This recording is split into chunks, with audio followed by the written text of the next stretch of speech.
प्रिय मित्रों, जय श्रीमन नारायण। आज आप सभी लोग पौष मास के शुक्ल पक्ष की एकादशी, जो पुत्रदा नाम से विख्यात है, एकादशी कब आएगी, इसका मोक्ष होगा कि नहीं, मोक्ष कितने बजे तक है और मोक्ष क्यों नहीं करना चाहिए, ये सारी विधि आज आप सभी लोगों के लिए पौष मास के शुक्ल पक्ष की एकादशी, पुत्रदा नाम की एकादशी जो आ रही है, वह 10 जनवरी के लिए है, शुक्रवार के लिए है। 10:20 तक एकादशी रहेगी। दूसरे दिन 11 तारीख शनिवार के लिए 8:22 तक द्वादशी रहेगी। इसलिए प्रिय मित्रों, 8:22 से पहले पारायण करना शुभ रहेगा। पारायण करने की विधि ये है कि पहले आप द्वादशी के लिए खिचड़ी बनाएं। खिचड़ी बनाने के बाद में भगवान को भोग लगाएं। भोग लगाने के बाद में ब्राह्मण या कन्या, गाय, इनको सभी के खिलाने के बाद में, इनको सभी को खिलाने के बाद में आप भी भगवान का प्रसाद ग्रहण करें।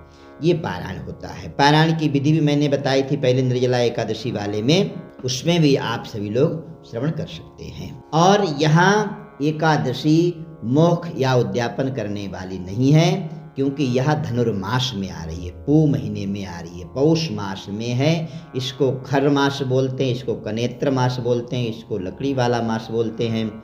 अर्थात यहाँ उद्यापन या मोक्ष करने वाली एकादशी नहीं है। आगे एकादशी आएगी तिलाकाशी, उसका आप उद्यापन या मोक्ष कर सकते हैं। प्रिय मित्रों, अब आप सभी लोग पुत्रदा एकादशी की कथा श्रवण करें। युधिष्ठिर बोले, भगवान श्री कृष्ण, आपने शुभ कारिणी सफला एकादशी का वर्णन किया, अब कृपा करके शुक्ल पक्ष की एकादशी का महत्व बतलाइए। इसका क्या नाम है, कौन सी विधि है तथा उसमें किस देवता का पूजन करना चाहिए। भगवान श्री कृष्ण ने कहा, राजन, पौष मास के शुक्ल पक्ष की जो एकादशी है उसे बतलाता हूँ, सुनो।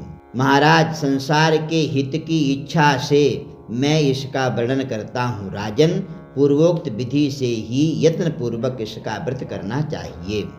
पूर्वोक्त मतलब होता है जैसे पहले नियम करते चले आ रहे हैं, या विधि जो बताई है। इसका नाम पुत्रदा है। यह सब पापों को हरने वाली उत्तम तिथि है। समस्त कामनाओं तथा सिद्धियों के दाता भगवान नारायण इस तिथि के अधिदेवता हैं। चराचर प्राणियों सहित समस्त त्रिलोकी में इससे बढ़कर के दूसरी कोई तिथि नहीं है।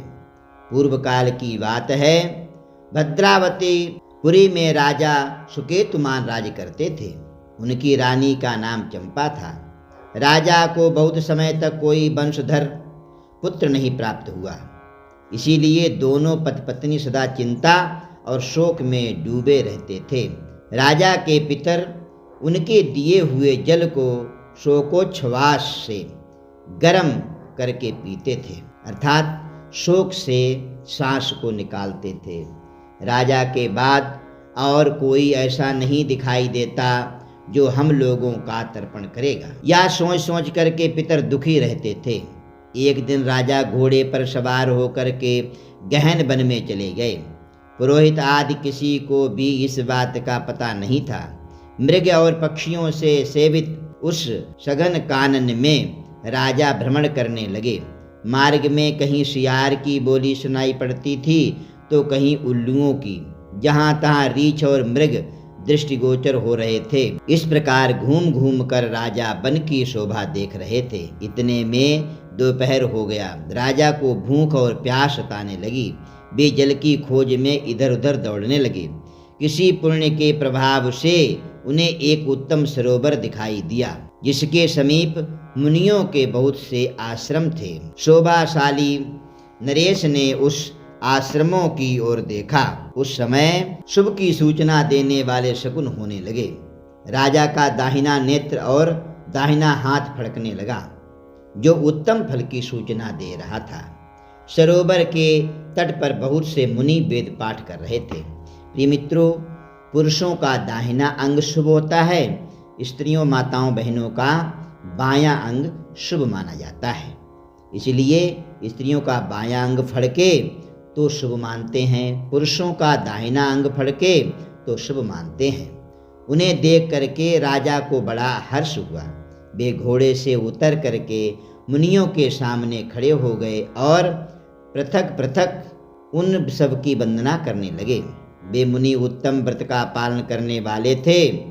जब राजा ने हाथ जोड़ करके बारंबार दंडवत प्रणाम किया तब मुनि बोले, राजन, हम लोग तुम पर बहुत प्रसन्न हैं।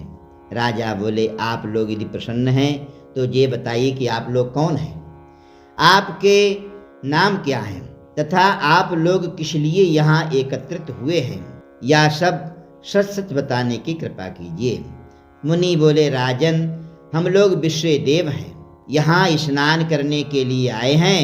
माघ महीना निकट आया है, आज से 5वें दिन माघ का स्नान आरंभ हो जाएगा।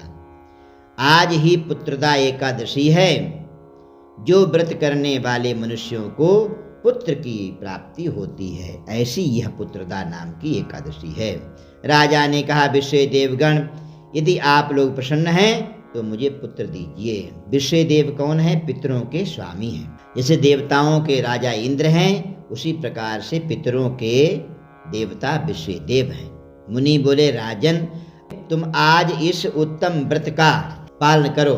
महाराज, भगवान केशव के प्रसाद से तुम्हें अवश्य ही पुत्र प्राप्त होगा। भगवान श्री कृष्ण कहते, युधिष्ठिर, इस प्रकार उन मुनियों के कहने से राजा ने उत्तम व्रत का पालन किया। महर्षि के उपदेश के अनुसार विधि पूर्वक पुत्रदा एकादशी का अनुष्ठान किया, व्रत किया। फिर द्वादशी को पारायण करके मुनियों के चरणों में बारंबार मस्तक झुका करके राजा अपने घर के लिए चले आए। उसके बाद रानी ने गर्भधारण किया। प्रसव काल आने पर पुण्यकर्मा राजा को तेजस्वी पुत्र प्राप्त हुआ, जिसने अपने गुणों से पिता को संतुष्ट कर दिया।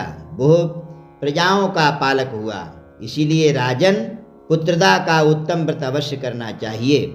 मैंने लोगों के हित के लिए तुम्हारे सामने इसका वर्णन किया है। जो मनुष्य एकाग्रचित्त होकर के पुत्रदा का व्रत करते हैं, वे सब पुत्र पा करके मृत्यु के पश्चात वैकुंठवासी हो जाते हैं। इस महात्म को पढ़ने और सुनने से अग्निष्टोम यज्ञ का फल प्राप्त होता है। प्रिय मित्रों, यह पुत्रदा एकादशी बड़ी ही पावनी है। जो जैसी श्रद्धा भक्ति कर लेकर के इसका व्रत करता है, उसे उसके पुण्य का प्रभाव अवश्य ही प्राप्त होता है। इसलिए पौष मास के शुक्ल पक्ष की एकादशी आप सभी लोगों ने इसका महात्म फल श्रवण किया। बोले एकादशी महारानी की जय।